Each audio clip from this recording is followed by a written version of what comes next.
P M L N سے مریم نواز نے آج ایک بیان دیا اور اسلام آباد ہائی کورٹ میں پیشی کے موقع کے اوپر ان کا یہ بیان تھا، اور بیان یہ تھا کہ کسی کو ایکسٹینشن دینے کے گناہ کے معاملے میں وہ شامل نہیں ہے۔ یہ بڑا انٹرسٹنگ اور ڈائریکٹلی ہٹ کرتا ہے یہ سٹیٹمنٹ۔ اس کی ضرورت انہیں کیوں پیش آئی؟ یہ انیس کے بالکل آخری مہینے میں، شاید دسمبر 2019 میں یہ ایکسٹینشن والا معاملہ طے پا چکا تھا اور نون لیگ نے اس کی حمایت کی تھی، غیر مشروط حمایت، کسی شرط عائد کیے بغیر یہ حمایت کی گئی تھی۔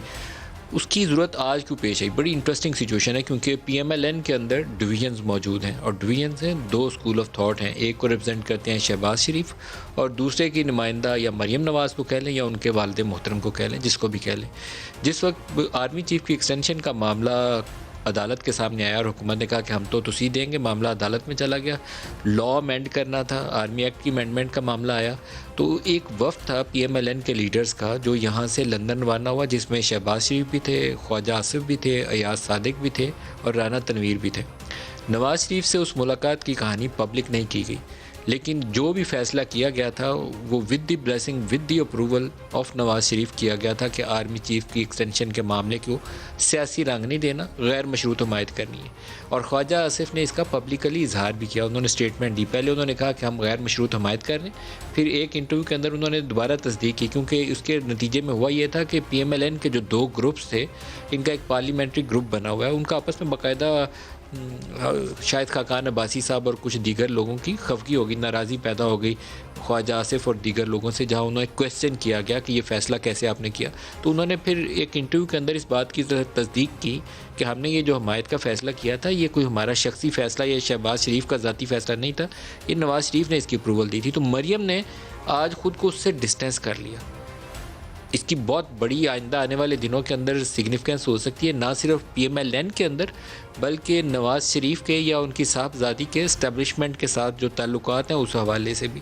تو پروگرام میں اس کو بھی ڈسکس کریں گے۔ دوسری آج صبح سے خبر چل رہی ہے کہ ادویات کی قیمتوں میں کچھ 4 دفعہ اضافہ ہو چکا ہے۔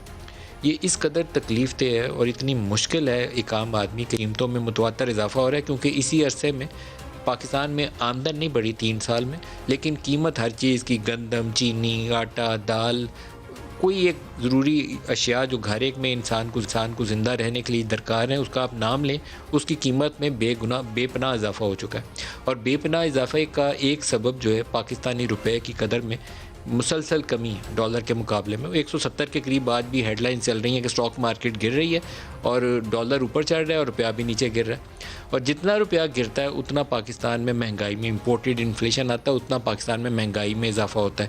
اب اس کے بعد اگر یہ توجیہ دی جائے کہ دنیا میں تو 40% بڑھی تھی، ہم نے 20% یا 18% بڑھائی ہے، تو یہ کام بندے کی سمجھ میں آپ کے 18، 35، 30، 25 والے نمبر نہیں آتے۔ اس کو یہ بتانا پڑتا ہے کہ آپ آج رات کو روٹی کھا کے سوئیں یا اتنے پیسے تھے 10-20 روپے جیب میں، جس سے 1 یا 2 روٹیاں آ جاتی ہیں، یا وہ روٹی آپ کو نہیں ملی۔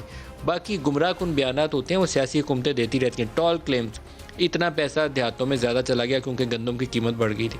اور بھائی اگر قیمت بڑھ گئی تھی تو لوگوں میں غربت کیوں بڑھ رہی ہے، بے روزگاری کیوں بڑھ رہی ہے؟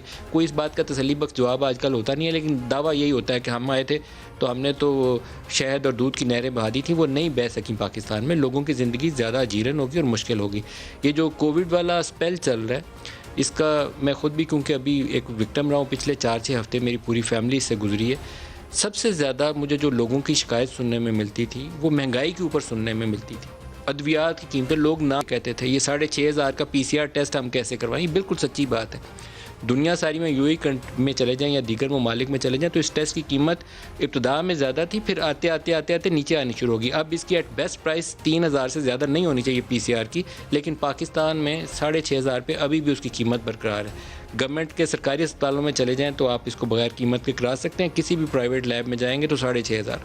بلڈ ٹیسٹ اس کے کروانے پڑتے ہیں، ادویات سے زیادہ اس کے ٹیسٹ کی قیمت پڑتی ہے، اور وہ ایک عام شخص تو نہیں افورڈ کر سکتا۔ ایک گھر میں 3-4 لوگ اگر متاثر ہو گئے اس وائرس سے تو 1,00,000-1,50,000 روپیہ وہ 15-20 روز کے اندر بلڈ ٹیسٹ یا PCR ٹیسٹ پہ تو نہیں دے سکتے۔ پاکستان میں اتنی آمدن نہیں ہے۔